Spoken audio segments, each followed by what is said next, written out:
Hello guys, welcome back to my channel Swapnapuran ব্লগে তোমাদের সবাইকে অনেক অনেক স্বাগত, অনেক অনেক ভালোবাসি। তার নতুন ব্লগ নিয়ে আসলাম। তো আমি এখন যাচ্ছি কলেজে। সারাদিন মানে সকাল থেকে এতটা পরিমাণে ব্যস্ত ছিলাম, সেই জন্য সেভাবে কোনো রকম ইন্ট্রো দিতে পারিনি। সেই জন্য এখনও কিন্তু যেতে যেতে ইন্ট্রো দিতে দেখো, ভিউটা কত সুন্দর, চারিদিকে কিন্তু জল হয়ে গেছে। আর আমার কলেজ শেষ হয়ে যাওয়ার পরেও আমি আজ কেন কলেজে যাচ্ছি সেটা আজকের ভিডিওতে থাকছে। তোমরা ভিডিওটা দেখো, আশা করি তোমাদের অনেক ভালো লাগবে। তাহলে চলো তোমরা একটু ভিউটা এনজয় করো।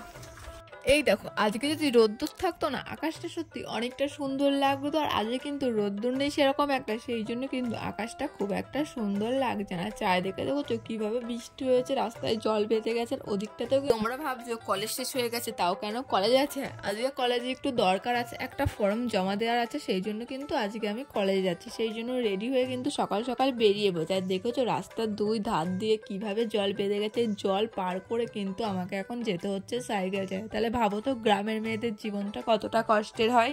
জানো তো, তোমাদের তো আগেই ভিডিওতে বলেছি আমাদের এখানে অনেকে বাড়ি ছাড়াও হয়েছে, তাদের বাড়িতে জল ঢুকেছে। তাও তো আমাদের বাড়িটা একটু উঁচু আছে, সেই জন্য আমাদের মাথার ছাদটুকু এখনো আছে। ভগবানের কাছে এইটুকুই প্রার্থনা করি আমাদের মাথার ছাদটা যেন ভগবান নিয়ে নেয়। জলটা কিন্তু অনেকটাই কমে গেছিলো, আবার কিন্তু জলটা দিনে দিনে বেড়েই চলেছে। দেখতে পাচ্ছ চারিদিকে শুধু সাদা আর সাদা, আর মাঝখানে কিন্তু একটা ছোট্ট পড়া রাস্তা। এই দেখো, গল্প করতে করতে কিন্তু বাজারেও চলে এসেছে। সাইকেলটা রেখে এখন হেঁটে যাচ্ছি বা টোটোয় করে যাবো। টোটো ধরার জন্য এখানে একটু তাড়াতাড়ি দেখো আবার কিন্তু কলেজে চলে এসেছি।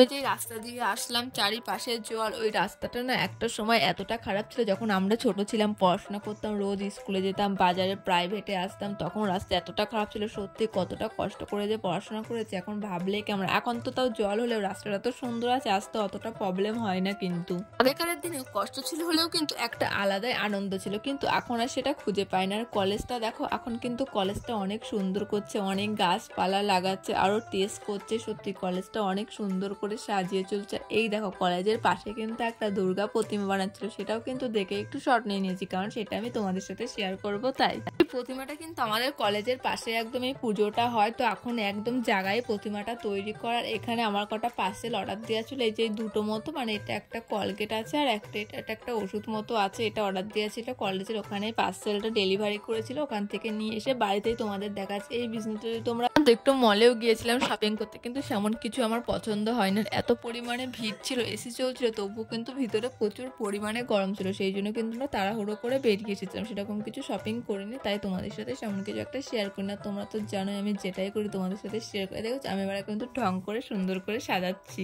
কলেজের ওখানে চাউমিনও খেয়েছিলাম, তারপরে বাড়ি আসতে একটু লেট হয়ে গেছিলো, অনেকটাই খিদে পেয়ে গেছিলো, সেই জন্য মা যে একটা সবজি বানিয়েছিল আর একটা ডিম ভেজে দিয়েছিল, সেটা দিয়ে আমি ভাত খেয়েছিলাম। তাহলে চলো আজকের ভিডিওটা এখানে শেষ করলাম। ভালো লাগলে আবার একটা লাইক করে, চ্যানেলটি সাবস্ক্রাইব করে সবাই আমার পাশে থেকে। যদি ফেসবুক থেকে দেখো অবশ্যই পেজটি ফলো করো। তাহলে চলো বাই, আবার কাল থেকে দেখা হচ্ছে।